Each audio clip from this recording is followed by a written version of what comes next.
Hello, my name is Michael Cowart. It is September 4th, 2020, and welcome to the video blog. I would first of all like to say thank you guys very much for taking all of the COVID-19 policies and procedures seriously.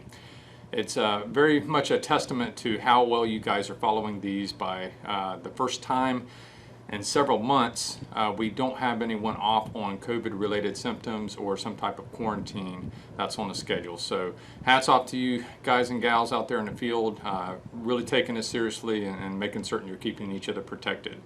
Obviously, without you, there's no way that we could run the calls or take care of our citizens. So we really do appreciate you guys taking that seriously. I want to also say thank you to Captain Malfers, Lieutenant Alexander, and also Amy Childs for all the work that they're doing with anyone who does develop COVID symptoms or is off on quarantine. They have really taken it up a notch and trying to make certain that all of you guys are taken care of. So hats off to them for their efforts. I would like to say that we are going to have student rides coming back to our rescues.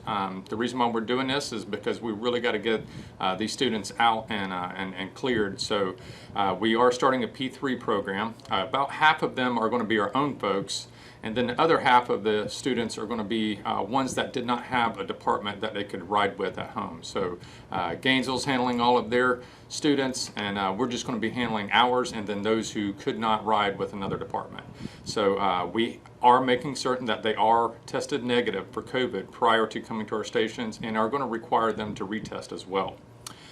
Same thing with the live rescue crews. We are requiring negative COVID test and also making certain that those are reoccurring every 2 weeks as well.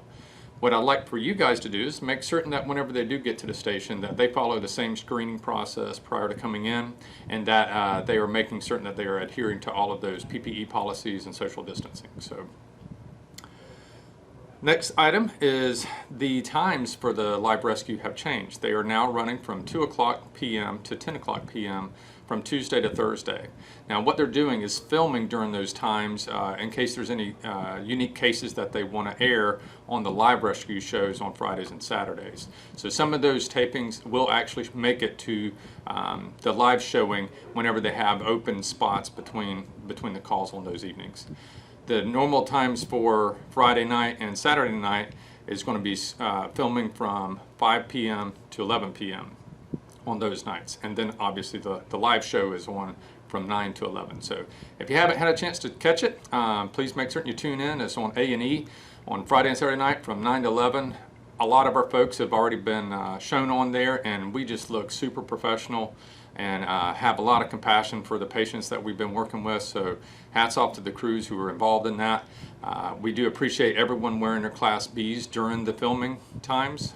We have shown up on several scenes where we were interacting with other crews, either from Gainesville and also from our own department. So it is really looking good, and I think that we look like complete rock stars, especially compared to some of the other folks who are being showcased. So thank you for your efforts on that.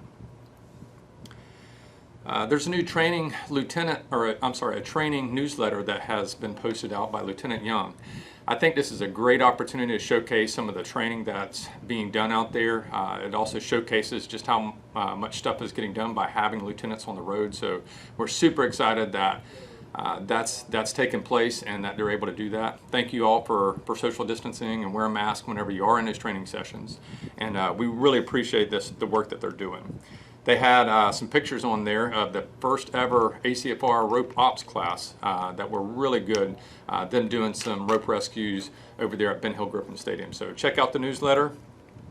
Also in training, we had some video laryngoscope training for our rescue lieutenants and EMS lieutenants this last go round. Lieutenant Likens is currently preparing some extra training that's going to be on target solutions, so make certain you take a look at that. Once we have completed the training, we are going to be putting those on our rescues and CC Division trucks, and we're super excited about that. So if you haven't had the training yet, get with Lieutenant Likens and make certain that you get that done so we can get these things on the road.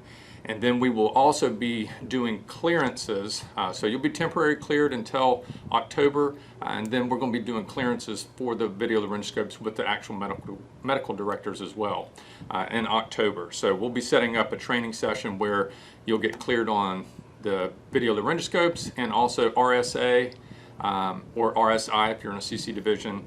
And then also we'll be getting clearance on using ketamine for excited delirium. So really good stuff coming up in October. Don't worry, I know the protocol says that your clearance is good for a year. Dr. Jones has extended that an extra month until we can get to the training in October. So look forward to everyone going through that. Additionally, we're going to also be looking at training our EMTs to actually be able to start a line. So some of that information is going to be coming out soon, so just be staying tuned.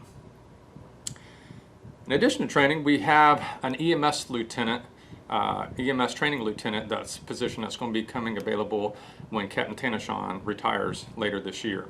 We want to go ahead and identify who that person is, so that way we can have that kind of played out for the new selection process and the bidding that's going to take place a little bit later this month. So next week we're going to be sending out the qualifications for that position to all of the rescue lieutenants, and then allowing them an opportunity to be able to advise if they're interested in it, and then we'll get you interviewed and hopefully make a selection in the next week or so. Very excited about this position. Like I said, being on the road, it just seems to really have an opportunity to be able to make a bigger difference. So we're super excited about identifying who's going to be in that position. Get your resumes ready and turn it in. It's going to be exciting. So we have new Q-Ray 3s on the district chief trucks and the training lieutenant trucks. And this device is basically an air monitoring machine that's going to enable us to, whenever we're on scenes like house fire, to be able to make certain that we're not working in a hazardous environment. So we have a new protocol that's been sent out from Chief Vogel. Want to make certain that you guys look at that protocol, because it basically means anytime you're doing any type of overhaul or in any potential hazardous environment, that you're going to use this device to make certain that you're staying safe. Again, your safety is extremely important to us. We don't want you sick. We need you on the road to be able to handle calls and take care of our citizens. So please make certain that you are adhering to that new guideline. Next item are signing up for the Florida football games. This is going to be a little bit different than we have done in the past. First thing is you're not going to be required to sign up for one game. Because we have less games, it's going to enable us to be able to fill it as we normally would for other special events. So you're able to go in and sign up by September 17th at 8 p.m. So sign up for whatever position you want. You can sign up for multiple games if you'd like. What we would like for you to do, though, is to make certain that you get these positions filled, because if any of them that are not filled by September 17th, they'll be filled by the normal overtime mechanism. So telestaff will call those folks for any of the open positions for the Gator games, as it normally would for normal special events. So get them signed up, make certain we have them filled up, so that way we can try to avoid some of the mandatory overtime. And if you do sign up for a game, that does not necessarily mean that you're not eligible for the mandatories later on. So it's just going to go based off of our normal mandatory overtime procedures. The last item I'd like to talk with you about is the Rescue Lieutenant rotation vote that just went out. We were hoping to be able to get out some information about that, about basically what administration's policy was on it and what we were trying to accomplish. We know that we have a couple units here in town that are just really super busy, and we recognize that, and we're trying to get another truck in place to help them out. But in the interim, we were trying to offer out an idea that we could have some rotations for Rescue 80 and also Rescue 23. By doing this, we would just do rotations on these two trucks, so seniority would have a play in that. By whoever had the most seniority could bid for the Alpha rotation, which would have 3 months in the slower truck and then 1 month on the busier truck. This will enable some of those newer rescue lieutenants to be able to catch a little bit of a break and also be able to be at another station to where they can do some fire training. So that was the intent behind it. We were definitely not going to use this as a gateway to try to eliminate all of the bid stations. We're still adhering to that and making certain that those are still solid. But we were just wanting an opportunity to be able to buy some time until we can get another unit over there on the west side, kind of like what we did for 35. So At any rate, the reason why I wanted to state that was just to kind of alleviate any type of rumors and stuff like that that were going out as to the exact intent behind it. So that's what it was. The vote did not pass, so we're not going to enact it. So we were leaving it pretty much up to you guys, however y'all wanted to vote. So that didn't pass, but that's okay. We'll back up and punt and see if there's any needs that we'll have in the future. So good luck on your bids coming up. And I hope that you guys are able to find a good station. Before I leave, I'd like to say happy Labor Day weekend. You guys work hard, so y'all deserve a day of recognition. However, I want you to try to make certain you be safe over this weekend.